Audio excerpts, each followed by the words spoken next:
السلام علیکم ورحمۃ اللہ وبرکاتہ۔ Homeo medical specialist doctor Zulfiqar Ali آپ سے مخاطب ہوں۔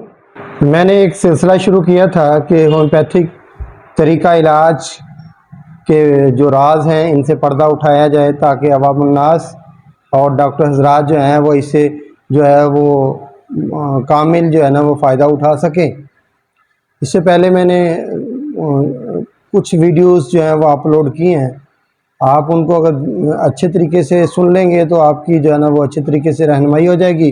آج میں آپ کو جو ہے وہ وجوہات بتاؤں گا کہ کن وجوہات کی بنا پر جو ہے وہ ہم ہومیوپیتھک طریقہ علاج جو ہے اسے 100% مستفید نہیں ہو سکتے۔ یہ اس ٹاپک کا پہلا پارٹ ہوگا جس میں ہم آج وہ وجوہات دیکھیں گے کہ جو ایک مریض جو ہے وہ غلطیاں کرتا ہے اور ان غلطیوں کی وجہ سے جو ہے وہ مکمل شفا حاصل نہیں کر پاتا۔ ہومیوپیتھک طریقہ علاج کے اندر سب سے اہم چیز جو ہوتی ہے وہ علامات ہوتی ہیں، کیس ٹیکنگ ہوتی ہے۔ اگر کیس ٹیکنگ درست ہوگی تو علاج کی نوعیت یا علاج کی ڈائریکشن جو ہے وہ بھی درست ہوگی۔ اگر جو ہے وہ علامات جو ہیں وہ درست طریقے سے ڈاکٹر حضرات حاصل نہ کر سکے یا مریض جو ہے وہ ان کو پرووائڈ نہ کرے تو پراپر علاج نہیں ہو سکتا۔ اب فار ایگزامپل جب مریض آتا ہے، جب ہم ان سے یا ایک ڈاکٹر جو ہے وہ ان سے جنرل علامات کے بارے میں، اس کی بھوک، غصہ، پیاس، گرمی، سردی، پسند ناپسند کے بارے میں سوال کرتا ہے تو مریض کے ذہن کے اندر ایک سوال پیدا ہو جاتا ہے کہ یہ جو ڈاکٹر مجھ سے باتیں پوچھ رہا ہے اس کا میری مرض کے ساتھ کیا تعلق ہے؟ میرے تو سر میں درد ہو رہی ہے، میرے پیٹ میں درد ہو رہی ہے، میرے گردے میں درد ہو رہی ہے، میرا ان سوالوں سے کیا جواب ہے؟ وہ ان سوالوں کا جواب دینا پسند نہیں کرتا، جبکہ ہومیوپیتھک جو ہے یہ جنرل علامات جو ہوتی ہیں یہ بہت اہمیت کی حامل ہوتی ہیں۔ ان کے بغیر جو ہے وہ ہم پراپر علاج نہیں کر سکتے، مریض مکمل شفا یاب نہیں ہو سکتا۔ لہٰذا ایک مریض کے لیے ضروری ہے کہ وہ جس طرح سے اپنی ذات کے بارے میں خود جانتا ہے اسی طرح سے اپنے ڈاکٹر کو گائیڈ لائن دے، اور دوسرا یہ فرض ڈاکٹر کا بھی بنتا ہے کہ وہ اس کے راز کو راز رکھے۔ ڈاکٹر کی ایک بہت بڑی ذمہ داری ہوتی ہے کہ وہ جو بھی مریض اس کے پاس آ جائے، خواہ اس کے لواحقین آئیں، خواہ اس کا کوئی قریبی عزیز آئے یا ادر لوگ ہوں، جو بھی بندہ ہے وہ اپنے مریض کے راز کو پوشیدہ رکھے، وہ ان تک اس بات کو نہ پہنچائے، ان کی کسی بھی طریقے سے اس کی عزت نفس کا خیال رکھے اور کسی طرح سے بھی اس کی عزت نفس کو مجروح نہ کرے۔ اب پہلی بات تو یہ ہے کہ جب ایک مریض اچھے طریقے سے اپنی علامات ڈاکٹر کو ڈلیور نہیں کرے گا تو پراپر میڈیسن جو ہے وہ سلیکٹ نہیں ہوگی، اس لیے وہ نتائج حاصل نہیں ہو پائیں گے جو کہ ایک ہومیوپیتھی کے اندر اللہ تعالیٰ نے ایک معجزے کے طور پر رکھے ہیں۔ یعنی اس کے اندر اتنی صلاحیت ہے، یہ آپ کو آپ کی کھوئی ہوئی صحت کو دوبارہ لٹا دیتی ہے اور آپ کو تمام سہاروں سے بھی جو ہے وہ یعنی کہ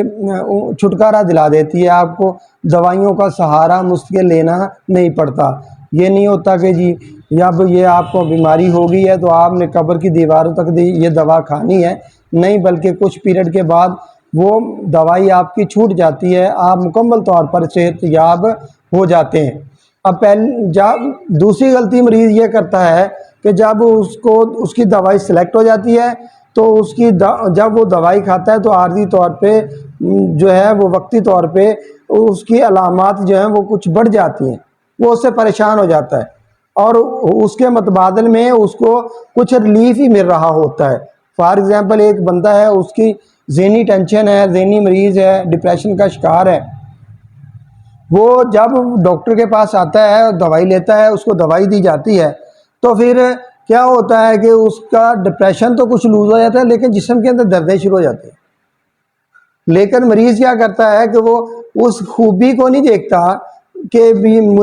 میرا ڈپریشن جو ڈاؤن ہوا ہے، بلکہ وہ جو ہے وہ اپنی ان دردوں کی طرف پیٹنا شروع ہو جاتا ہے۔ اسے بعض دفعہ جو ہے ڈاکٹر جو ہے وہ غلط فہمی کا شکار ہو جاتا ہے کہ شاید مریض کو جو ہے وہ شفا نہیں ملی، وہ کسی اور دوائی کی طرف چلا جاتا ہے جو کہ بنا بنایا کام جو ہے وہ خاک میں مل جاتا ہے۔ یہاں پہ ڈاکٹر اور پیشنٹ کے درمیان کوآرڈینیشن پلس ان دونوں کے اندر پیشنٹ یعنی صبر کا ہونا بہت ضروری ہے۔ اگر وہ صبر نہیں کریں گے تو کیا ہوگا کہ نقصان ہو جائے گا۔ تیسری بڑی غلطی جو ہے وہ مریض یہ کرتا ہے کہ جب اس کو دوا ملتی ہے تو اس کے جو پازیٹیو